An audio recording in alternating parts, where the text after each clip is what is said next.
জুলাই গণ অভ্যুত্থানে অপরাধ করার অভিযোগে কার্যক্রম নিষিদ্ধ হওয়া আওয়ামী লীগের বিরুদ্ধে শিগগিরই আনুষ্ঠানিক তদন্ত শুরু হবে। রবিবার এমনটা জানান আন্তর্জাতিক অপরাধ ট্রাইব্যুনালের চিফ প্রসিকিউটর।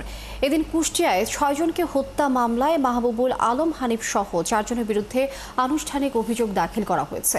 আর হত্যা মামলায় কারাগারে পাঠানো হয় সাবেক এমপি জান্নাত আরা হেনরি সহ 3 জনকে। বিস্তারিত জানাচ্ছেন নিবিড় সাহা। জুলাই গণঅভ্যুত্থানে আইনশৃঙ্খলা বাহিনীর পাশাপাশি দলীয়ভাবে আওয়ামী লীগের ক্যাডাররা হত্যাযজ্ঞে অংশ নেয় এমন অভিযোগ করেছেন অনেকেই। এ নিয়ে দলটিকে বিচারের কাঠগড়ায় তোলার দাবিও করেছেন তারা। সবশেষ গত মে মাসে দলের বিচারের বিধান রেখে অধ্যাদেশ জারি করে আন্তর্জাতিক অপরাধ ট্রাইব্যুনাল আইনে একটি অনুচ্ছেদ যুক্ত করা হয়।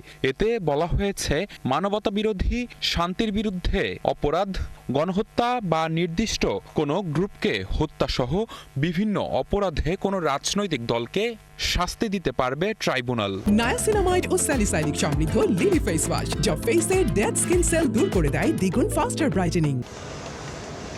গত অক্টোবরে আওয়ামী লীগ ও তার সহযোগী সংগঠনের বিচার চেয়ে আবেদন করেন NDM chairman Bobby Hajjaj. Chief prosecutor জানালেন, এ নিয়ে শিগগিরই তদন্ত শুরু হবে।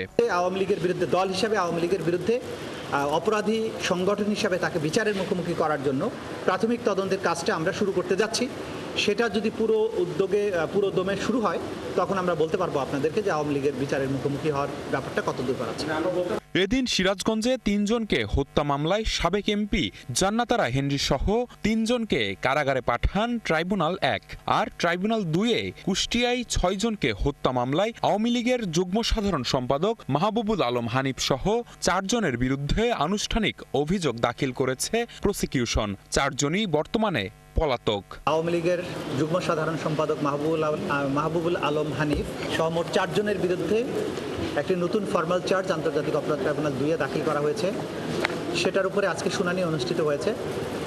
অপরাধ আমলে গ্রহণের জন্য প্রসিকিউশনের পক্ষ থেকে প্রেয়ার করা হয়েছে। আদালত আগামীকালকে এটার উপরে আদেশ দেবেন বলে জানিয়েছে। কুষ্টিয়া শহরে 6 জনকে হত্যার দায়ে তৃতীয় যে চার্জ, এই 3টি চার্জ এনে তার বিরুদ্ধে এই ফর্মাল চার্জটা দাখিল করা হয়েছে।